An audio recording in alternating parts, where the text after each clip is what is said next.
Boa tarde a todos. Na nossa sequência hoje estaria continuar a contextualização da palestra do professor Mauri, mas diante dos eventos que aconteceram há 15 dias em Brumadinho, ontem aqui no Rio, troca entre pessoas de uma mesma comunidade, a comunidade humana, a comunidade carioca, uns chamados de policiais, outros denominados de... Os nomes são os piores possíveis, nós não queremos nem ficar citando. O certo é que é um desencarne coletivo. Aí vem a questão dos meninos do centro de treinamento, que é um desencarne coletivo.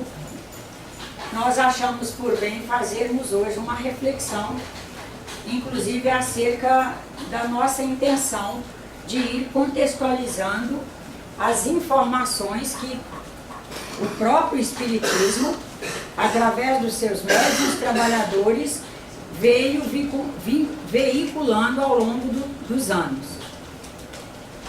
Até por má informação e por talvez falta de estudo e muita leitura de romances, e romance é romance, criou-se um conceito de que desencarne coletivo praticamente se transformou em um pagamento de pena, onde todos ali estivessem condenados a desencarnar naquele dia, e é quase como se todos trouxessem a mesma ficha técnica. Primeiro que nós, humanos, não poderíamos assumir posições desse tipo, porque nós não temos como provar. E no momento em que a doutrina espírita se afirma e se funda como ciência, filosofia e religião, esse pilar da doutrina aqui vai estar sempre nos convidando e nos perguntando: você tem como provar? Nós espíritas, nós não temos como veicular nenhuma informação, primeiro, que pelo seu pilar de ciência não venha sofrendo a atualização ao longo da caminhada humana. Isso significa que nós não sacralizamos obras, que nós não sacralizamos teorias, não sacralizamos textos. Qualquer obra para nós, ela é o fruto do trabalho de pessoas, na grande maioria das vezes, muito dignas, que naquele momento da história, com que a humanidade foi podendo oferecer a ela de subsídios, ela alcançou das verdades universais. Na medida que a humanidade vai caminhando, os filósofos vão perguntando e buscando respostas e nos incentivando a sermos filósofos, perscrutadores de nós mesmos, do mundo, das coisas de Deus e, portanto, indagadores que buscam respostas. A ciência vai pesquisando, provando, adotando algumas teorias que ela mesma prova e já descartando as anteriores, não descartando simplesmente no balde do lixo, mas mostrando que aquilo sofreu uma atualização e que já tem novos referenciais e que, portanto, já é possível afirmar outras coisas. E esses irmãos todos cientistas, que todos são, e muito especialmente aqueles que expressamente se dedicam a estudar, pesquisar, escrever e divulgar para nós, na soma com esses todos e com os religiosos, muito especialmente aqueles que buscam o religare, na comunhão com essa gente toda, nós vamos atualizando conceitos. No momento em que hoje nós já percebemos, e quero dizer para os irmãos que o que nós vamos falar aqui hoje é a orientação que recebemos do irmão Leocádio, da irmã Marina, do irmão Antônio Grimo. Não é uma coisa que essa casa, a Nájila, resolveu inventar e está aqui trabalhando agora, não. São orientações que eles nos trazem. Então, voltando ao nosso assunto. Na medida em que nós, hoje, já temos, graças a Deus, um manancial enorme de estudos, de tratados e de tecnologias que nos permitem essa interação maior, nós já temos condições de avaliar o que é o determinismo e o que é o contingencial. Nós já temos condições de nos perguntar: um grupo de pessoas desencarna junto, estava determinado que aquelas pessoas estariam ali, naquele lugar, para morrer?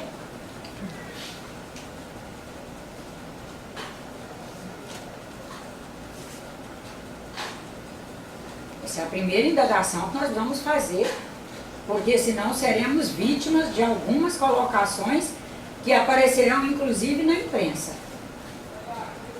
E lastimavelmente nós temos que admitir que elas saem em primeira mão das casas espíritas, não da doutrina. Elas saem dos médiuns espíritas, que não estão trabalhando a doutrina adequadamente. Quando nós fazemos um projeto reencarnatório, muitos poucos pontos estão determinados. Por exemplo, estará determinado que para eu cumprir esse projeto reencarnatório que fiz, vou ter que reencarnar. Mesmo assim para cumprir o projeto reencarnatório que eu fiz, que eu me elegi para ele, e que todos cosmicamente estão colaborando para eu efetivar o meu plano, cumprir minhas metas, eu vou ter que reencarnar. Mas não está determinado também que eu vou ter que reencarnar de qualquer jeito. Para eu cumprir meu projeto reencarnatório, efetivar meus planos, alcançar minhas metas, naquele período histórico para o meu espírito, vou reencarnar. Uma vez reencarnada aqui, está determinado que em algum momento da vida eu vou desencarnar.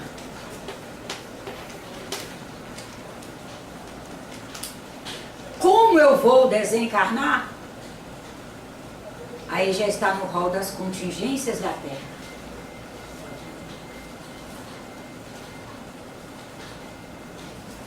Porque uma vez que fizemos um projeto reencarnatório, conseguimos, com a nossa frequência, nos vincular a uma família ali, um casal fértil, os dois férteis. Me vinculei, ocorreu um engravidamento, consegui me vincular àquele embriãozinho e começo, através do meu perispírito, gerenciar a reprodução celular. E vou todos os dias me vinculando mais e mais, me interagindo mais e mais, e me vinculando àquela família, aquele grupo social, aquela cultura, aquela comunidade. Estou ali trabalhando, já um processo cultural, onde eu já estou ali na gravidez, produzindo uma cultura em mim, para que eu consiga ir me adaptando e a gravidez seja valentemente vencida. Eu participo da gravidez. Nós somos ativos. Espírito é algo ativo, onde ele se vincula, onde ele passa o olhar. Ativamente ali está ele, agindo e fazendo adaptação. Vamos aqui nessa caminhada, reencarnados, através de nossas vocações que vamos expressando, que é o demonstrativo dos talentos que já construímos, nós vamos nos dirigir para espaços A, B, ou C ou D. Nos vincularemos a grupos sempre sujeitos às contingências da Terra. Porque esse é um ponto que também está determinado nesse projeto reencarnatório, nesse período aqui. Nós estaremos sujeitos às contingências da Terra. Mas ou esse seja, período não está aquilo que é determinado? possível, período não. Você pode vir com um capital de vida presumido em função de dos registros informacionais que você traz no perispírito, em função da desenvoltura espiritual que você traz para se administrar naquela comunidade. Você pode vir com um capital de vida presumido de 80 anos e se encantar, por exemplo, com as noites de Copacabana e desencarnar aos 60. E não é desencarnar nem porque adoeceu. Você pode trazer uma força, um vigor tal que lhe permita ir revigorando todos os dias, apesar de suas loucuras, e sair meio tomado por uma dose de álcool a mais e arrebentar num poste. Isso não estava previsto. Não, você não veio para morrer arrebentado no poste. O filho da Nájila passa no vestibular aos 18 anos, um garotão que ela criou paparicando, o papai Evaí paparicando, vovó Lígia, vovô Luiz Adolfo paparicando, e molezinha, não desenvolveu desenvoltura, mas ele desenvolveu uma coisa de aventura enorme, porque todo mundo desocupado desenvolve um espírito de aventura desproporcionalmente ao espírito de se cuidar. E aí passou aos 18 anos, vovô Luiz Adolfo diz, eu dou 5 mil, a Lígia, eu dou 7 mil, a Nádia só completa e dá um carro pro menino, e ele morre numa curva, o ônibus chega e ali vai todo mundo, ônibus, quem estava na frente do ônibus, quem estava no carro, isso não estava previsto. O espiritismo não é determinista. Para ele ser determinista, ele vai ter que tirar. Primeiro ele vai ter que sair da doutrina e fundar uma outra doutrina para ele. Porque o nosso irmão Allan Kardec, quando codifica a doutrina, codifica como ciência, filosofia e religião. A ciência, ela não é determinista. Tanto não é que um mesmo cientista é capaz de chegar hoje e nos dizer, nós encontramos um cromossoma que com ele o organismo estabelece tais relações com o meio, é capaz de acontecer isso, acontecer aquilo. Daqui a 3, 4, 5 anos, ele mesmo vem a público e diz, olha, aquele cromossoma não é capaz de fazer isso porque descobriu que é um outro, e é esse, ele tem o nome XYZ, não é o DW, e etc, e etc. A ciência, ela se atualiza todos os dias, a cada passo, e o que o nosso irmão Allan Kardec nos orienta, muito especialmente na Gênese, que é aquilo que a ciência alcançar, o Espiritismo tem que acolher, avaliar e trazer para si. Agora, voltando ao nosso tema aí, que é desencarnes coletivos. Dentro das contingências da Terra, relembrando aí, que inclusive alguns estão chegando agora, uma vez que conseguimos reencarnar na Terra, estamos sob a égide das contingências da Terra. Segundo os espíritos, não há blindagem. Ah, você é ótimo, você só pensa o bem, só quer o bem, trabalha pelo bem e tal, mas você não está blindado. Porque senão isso não seria justo. Aquele que o cosmos investiu horrores e ele evoluiu graças ao investimento do cosmos, ele pôde evoluir, ele está protegido. Aí vai pegar um da casa. Aquela moça que o cosmos ainda não investiu tanto horrores nela, porque não investiu horrores nela, que não houve nem tempo ainda, pode ser um espírito que se individualizou há menos tempo, que está há menos tempo na caminhada evolutiva. Queremos colocar um adendo. Nós espíritas não acreditamos em criação da humanidade em 6 dias, nem 7 dias, nem em 1 dia.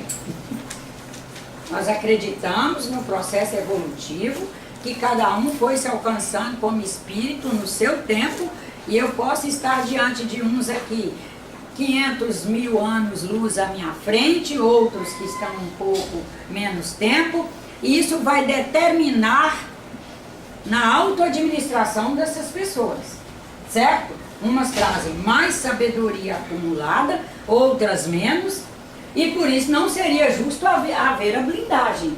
Deus sendo justo, todos estão vivendo na baia da terra, sujeitos às contingências da terra, o que, na medida que a sabedoria aumenta, a bondade aumenta o autoconhecimento e etc., as pessoas vão aprendendo, os espíritos, né, que nesse caso agora são aqui pessoas reencarnadas, vão aprendendo a, primeiro, ler melhor os meios, e segundo, mas que está junto com o primeiro, ao ler, obedecer à própria leitura. E isso nos favorece para nos salvarmos de muita coisa. Está mais ou menos clara essa leitura? A leitura intuitiva. E que, inclusive, ela não é apenas uma leitura através de uma única pessoa. É a pessoa inserida na sua rede de espíritos, orientadores, instrutores, protetores, afinizados com seu campo de ideias. Na medida que um espírito vai se iluminando, ele estabelece rede mais íntima, ele estabelece ligações com um número muito maior de espíritos, com mais iluminação, e ele consegue estabelecer um processo de auto-orientação mais especializado para se salvar de muita coisa aqui. Que, por exemplo, será que esses meninos, vamos tomar os meninos de ontem, será que esses meninos quando tiveram uma intuição, não estou me sentindo bem dentro desse container, eles já têm maturidade para dizer, não vou dormir aqui dentro, eu vou dormir com a porta aberta. Nós ainda nem estabelecemos uma cultura que nos ensine a meditação, a reflexão, para nós nos conhecermos mais e quando fizermos uma leitura, sermos mais fiéis a essa leitura, mesmo com a nossa faixa etária. E hoje vai ficando, hoje não, né? Atualmente vai ficando cada vez mais fácil desencarnes coletivos, porque vamos pensar aqui, projetos.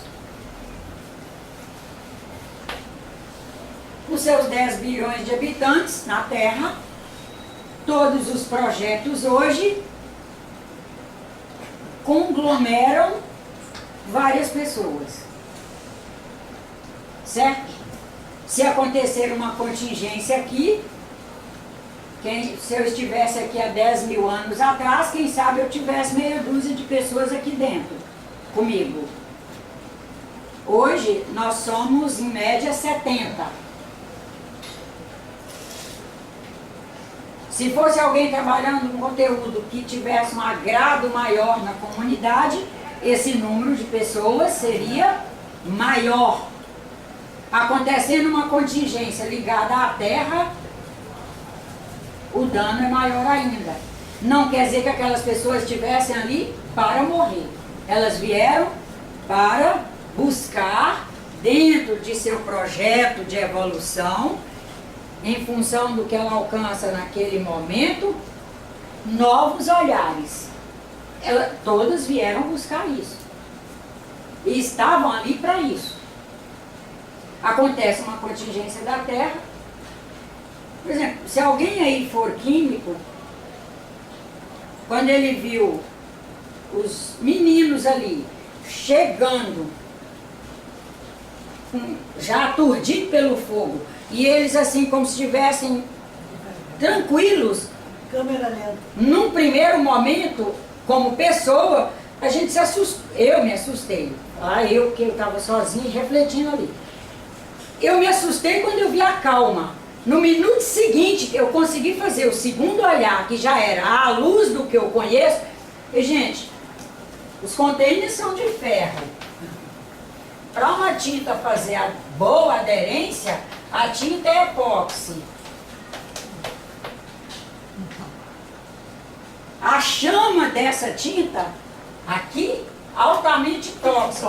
Aqueles meninos já estavam E já intoxicados, já estavam intoxicados. E outro detalhe, ela é tóxica a nível de impedir que raciocinemos, impedir que pensemos, impedir que locomovamos, porque nós nos movemos à custa de uma rede de neurônios que vai inervando tudo. Para eu estar alerta, correndo, eu não posso estar intoxicado.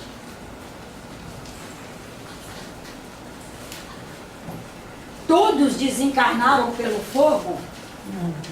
Muito provavelmente, primeiro eles desacordaram. É o desmaio. Primeiro, em função da toxicidade da fumaça, eles desmaiam e morrem sem ver. Sente nada. Esse é outro ponto que nós espíritas vamos escutar por aí, que o espírito ficou ali sofrendo, se sentindo fritando, o corpo fritando. Segundo os orientadores espirituais, primeiro que num acidente desse, equipes espirituais faz com que eles todos já desliguem do corpo físico. Que o espírito não sofreu. O corpo queimando, calcinando, se tornando até irreconhecível, não. Não. Nájila, Eles já desligam. até mesmo porque pelo sono já estão desligados. É.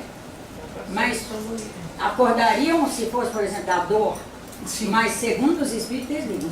Afogados, por exemplo, a pessoa começou a afogar. Segundo os espíritos, todos nós já desenvolvemos um sistema que chama proteção. É um sistema de defesa. Faz parte da nossa proteção desencarnar sem ficar passando por aquela avaliação toda do desencarne. Seja por afogamento, por atropelamento, que bateu o carro, que o espírito ficou no meio da rua, que o corpo ficou no meio da rua, que o espírito ficou ali vendo as coisas acontecerem. Segundo eles, inclusive, nós não vemos nosso velório nunca. Nós o registramos, olha que coisa linda, nós o registramos, mas não participamos ativamente de estar ali acompanhando o velório, a minha mãe em volta chorando que minha filha morreu, o pai, o marido, o filho, seja lá quem for, a Aninha feliz que a Nádia enfim foi essa peça do meu caminho, também não, assim como não acompanha os afetos, não acompanha os desafetos, ela é tomada para tudo, né? E nessas relações, nós vamos percebendo que estamos sob a égide das contingências da Terra? Estamos, mas graças a Deus estamos sob a égide do sistema de defesa e de proteção que nós já criamos com a ajuda de todos os espíritos encarnados e desencarnados, de todo o sistema cósmico, na maravilhosa bondade do Pai, que é Deus. E estamos sempre sob a égide da proteção, orientação de nossos amigos espirituais. Segundo eles, independente de sermos bons ou ruins, todos têm direito à proteção. Todos têm direito a instrutores, orientadores espirituais. Todos têm orientadores e instrutores espirituais. A diferença está em estarmos em condições de, através da intuição, ouvir essas orientações e através da nossa boa vontade no bem, segui-las. Receber, recebemos. Porque também seria uma desproteção. Aqueles que têm menos, recebem menos. Inclusive Cristo já coloca isso. Os sãos não são os sãos que precisam dos médicos. Ele já está dizendo que são todos, que todos precisam dos médicos. Nesse processo que nós vamos vendo as contingências da terra, a beleza de estar aqui fazendo a nossa caminhada e todos fazendo a deles, o momento é de nos perguntarmos o que devemos fazer para sermos cada vez mais eficientes como agências de proteção de quem aqui está. Nós não temos dúvida que a cultura tem que mudar. E ela não mudará a partir de nenhuma autoridade, nem constituída politicamente, nem constituída por nomes religiosos. É a partir de cada um. Não tenho dúvida que qualquer pessoa que trabalhe fora aí, que aí tem mais dado, né? O que trabalha em casa já tem, e o que trabalha fora tem mais dados registrados em si. Não temos dúvida que a nossa cultura ainda não é uma cultura preservacionista.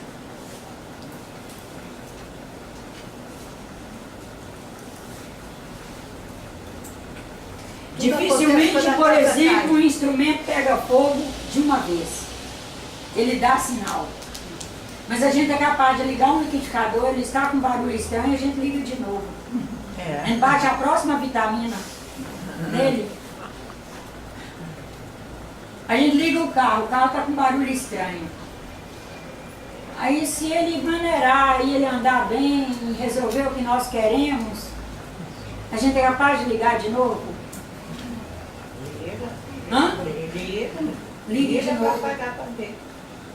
Ele andou. Ele andou. O liquidificador fez barulho estranho, mas ele bateu. O freezer está com barulho esquisito, o motor está esquisitíssimo, mas está funcionando. Isso somado, qual é o bolsão que gera? Bolsão de cuidado. Na hora que isso soma, vamos somar esses elementos todos. Trabalhar na indústria, olha, digo para vocês de coração, que é muito mais fácil, mas é muito mais fácil você conseguir arrancar de seus patrões, chefes, de quem comanda a empresa, dinheiro e equipamentos para a segurança. O difícil é fazer cada um usar adequadamente. Você consegue compor tudo o que precisa. Você não consegue compor o uso. Isso tem que mudar.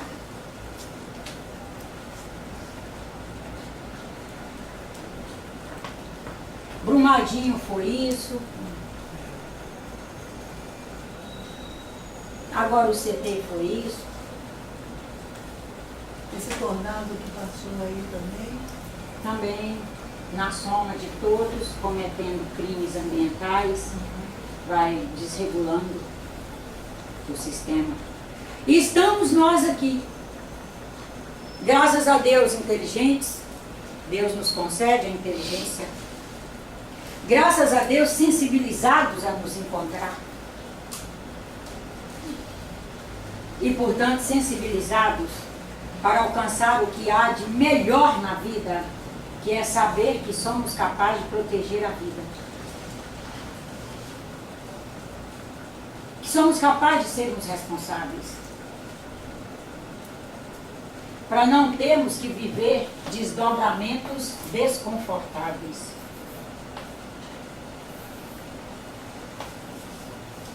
Porque quando fala em contingência,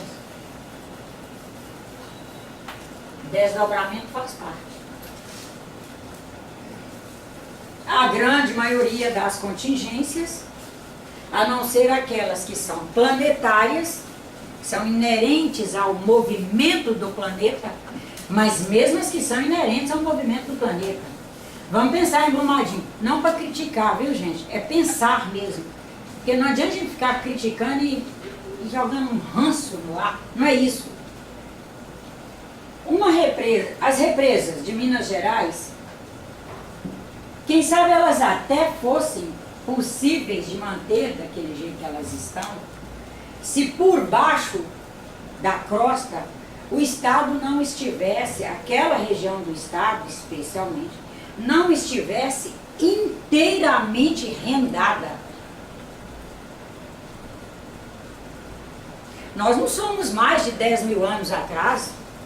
Todos nós já sabemos que o planeta gira. E que ele não gira numa direção só. Ele tem movimento de rotação e tem de translação.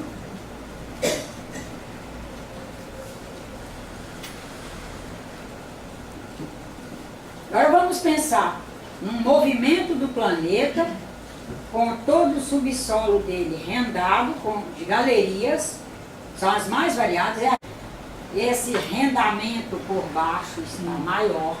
Esse rendamento quem faz é o homem. O homem, nesse processo de exploração, de mineração.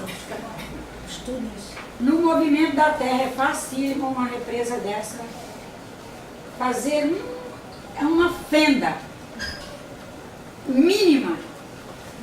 Mas considere que ela é cheia de minérios e água. É um material muito pesado. Que torna absurdamente tóxico. rejeito torna-se muito tóxico e muito pesado e de difícil controle para o homem, depois que ele rompe uma parede daquela. Como que nós espíritas poderíamos dizer que quem está ali trabalhando, um porque é engenheiro, o outro porque é enfermeira, o outro é médico, o outro é menino aprendiz começando a estagiar e etc., que essa gente toda foi para aquela empresa para morrer? E nós espíritas somos capazes de, quando não estudiosos, sermos cruéis. E a doutrina, ela é social, ela é consoladora e confortadora. Nós não temos o direito de fazer isso com a doutrina.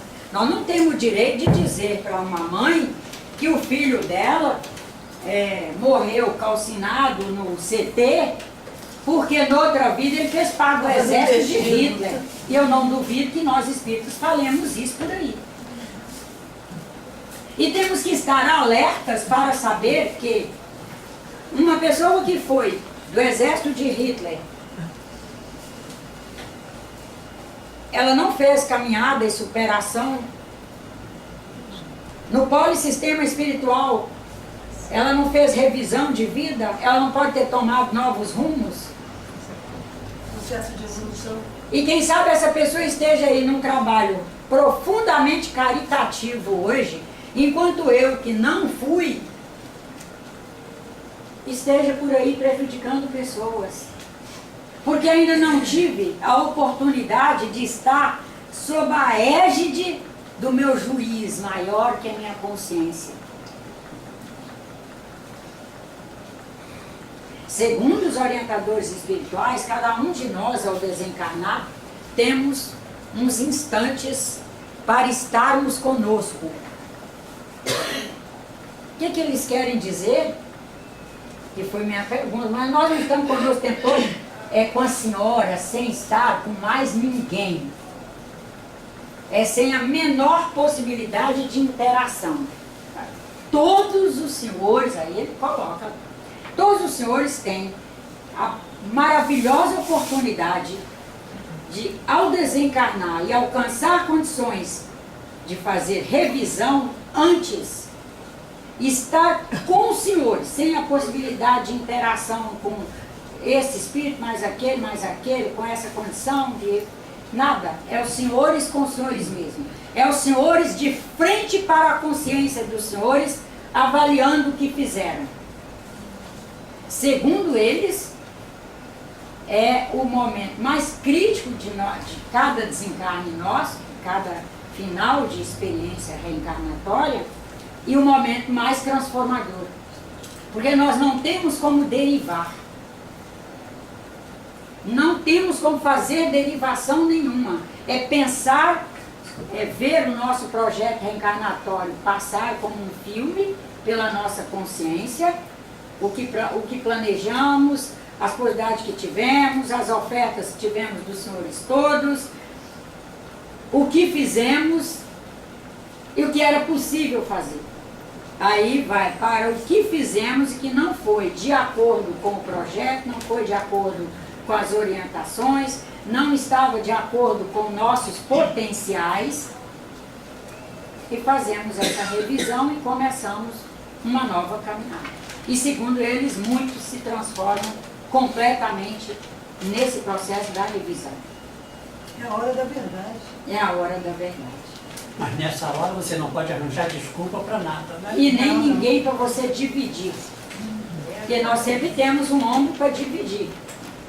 É uma reflexão. E alguém que atenue, né? Ou vai chegar e dizer, não, Nádia, você até errou, mas vamos embora pensar em arrumar, vamos pensar. Não vai ter ele falando. Errou sim, mas isso ele não vai negar de falar não, viu gente? Não pensa que ele vai dizer, não, você errou mesmo. Mas vamos pensar o que ele dá para fazer, vamos embora consertar, vamos para frente. Não vai ter essa possibilidade, essa oportunidade não. É nós conosco. Isso significa que nós somos capazes de ser o novo. Que até isso o Pai nos concede. Independente do que fomos, do que fizemos, nós estamos com o presente nas nossas mãos para fazer o novo. Não nos encaminhamos em turmas, em bandos, para a morte. Nós nos encaminhamos para projetos de vida que poderão se sucumbir no âmbito da Terra na medida que a gente não consiga compor uma sociedade preservacionista. Estamos longe, mas somos capazes de ser. Nós estamos aí com todos os cientistas nos avisando sobre a água, e nós ainda gastamos água 20 vezes o que precisaríamos gastar. Quando estivermos com sede aqui, vai ser porque todo mundo não sei o que, não sei o que, não sei o que, e por isso agora está morrendo um bando de sede juntos. É desencarne coletivo que estava pré-determinado? Não, pode ser até que nós tenhamos sido alguns dos que ajudaram a exaurir a água do planeta. Mas não quer dizer que isso esteja vindo nessa alcunha do castigo. Essa alcunha nós vamos tirar. Para que nós caminhemos para a responsabilidade social. Porque enquanto a gente ficar pensando em castigo, a gente nem enxerga responsabilidade.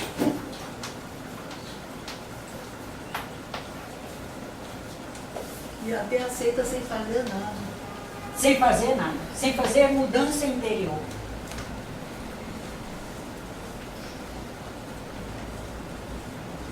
Nós ainda compomos uma sociedade em que a gente é capaz de fazer o que não gostamos, que significa que a nossa consciência está avisando que aquilo não é para nós. Isso aqui de alguma forma render um lucro. Aí a gente favorece isso aqui. E quando pensamos a vida, nós sabemos sim, o desencarne foi coletivo.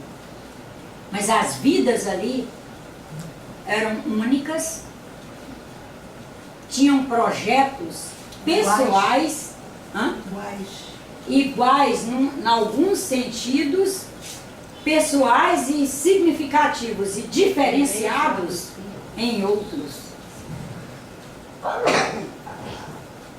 Aí você põe em relatividade o coletivo. O número ali mostra um coletivo, o número. Mas as pessoas não, as pessoas são únicas.